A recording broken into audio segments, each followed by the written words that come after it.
ജാർഖണ്ഡിൽ ഈ മാസം 28-നാണ് സത്യപ്രതിജ്ഞ നടക്കാൻ പോകുന്നത്. മുഖ്യമന്ത്രിയായി ഹേമന്ത് സോറൻ അധികാരമേൽക്കും. ഗവർണറെ കണ്ട് സർക്കാരുണ്ടാക്കാൻ അവകാശവാദം ഉന്നയിച്ചു കഴിഞ്ഞിരിക്കുന്നു. പി ബസന്ത് ഉണ്ട് വിവരങ്ങൾ നൽകാൻ.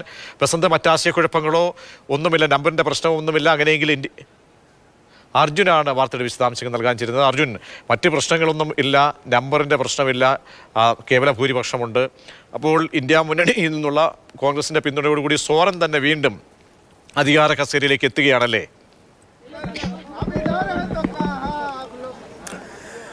പ്രജേഷ്, ആശയക്കുഴപ്പങ്ങൾക്ക് ഒന്നും തന്നെ ഇടമില്ല, എല്ലാം തന്നെ വ്യക്തമായിരിക്കുന്നു. വീണ്ടും ഹേമന്ത് സോറൻ തന്നെ അധികാരമേൽക്കാൻ പോവുകയാണ്. അല്പം മുൻപാണ് അദ്ദേഹം രാജ്ഭവനിലെത്തി ഗവർണറെ കാണുന്നു. അതുപോലെ തന്നെ പുതിയ സർക്കാർ രൂപീകരിക്കാൻ വേണ്ടിയിട്ടുള്ള അവകാശം ഉന്നയിച്ചിരിക്കുന്നത്. അദ്ദേഹം രാജിക്കത്ത് കൂടി സമർപ്പിച്ചിട്ടുണ്ട് എന്നുള്ള കാര്യമാണ് അല്പം മുൻപ് മാധ്യമങ്ങളോട് വ്യക്തമാക്കിയിരിക്കുന്നത്. ഇന്ത്യ സഖ്യത്തിന്റെ തന്നെ മറ്റു നേതാക്കൾ, അതായത് കോൺഗ്രസിന്റെ പ്രതിനിധികളും RJDയുടെ പ്രതിനിധികളും അദ്ദേഹത്തിനോടൊപ്പം രാജ്ഭവനിലേക്ക് പോയിരുന്നു. അവരൊന്നിച്ചാണ് ചേർന്ന് ഇന്ത്യ സഖ്യത്തിന്റെ പുതിയ സർക്കാർ രൂപീകരിക്കാൻ വേണ്ടിയിട്ടുള്ള ചർച്ച അല്ലെങ്കിൽ ആ ഒരു അവകാശം ഉന്നയിച്ചിരിക്കുന്നത്. ഈ ഗവർണറെ കാണാൻ പോകുന്നതിന് തൊട്ട് മുൻപ് ഹേമന്ത് സോറന്റെ വസതിയിൽ വെച്ച് ഒരു ചർച്ച, ഒരു യോഗം ചേർന്നിരുന്നു. അത് ഇന്ത്യ സഖ്യത്തിന്റെ മുന്നണിയുടെ ഒരു യോഗമായിരുന്നു. ആ യോഗത്തിൽ വെച്ച് കൃത്യമായിട്ടുള്ള കാര്യങ്ങളെല്ലാം തീരുമാനിച്ചിട്ടുണ്ട്. അതിന് മുൻപ് തന്നെ JMMന്റെയും അതുപോലെ തന്നെ മറ്റ് പാർട്ടികളുടെയും സഖ്യ കക്ഷികളുടെ എല്ലാം നിയമസഭാ കക്ഷി യോഗങ്ങളും ചേർന്നു. അവിടെ വെച്ച് തന്നെ നേതാക്കളെയും തിരഞ്ഞെടുത്തിട്ടുണ്ട്. എന്തായാലും ഹേമന്ത് സോറൻ തന്നെ വീണ്ടും ഒരിക്കൽ കൂടി മുഖ്യമന്ത്രിയാകട്ടെ എന്നുള്ള തീരുമാനം ഇന്ത്യ സഖ്യം മുഴുവനായിട്ടും എടുത്തിരിക്കുന്നു എന്നുള്ള കാര്യം തന്നെയാണ് നിലവിൽ നമുക്ക് സ്ഥിരീകരിച്ച് പറയാൻ വേണ്ടി സാധിക്കുക. 28-ാം തീയതി തന്നെ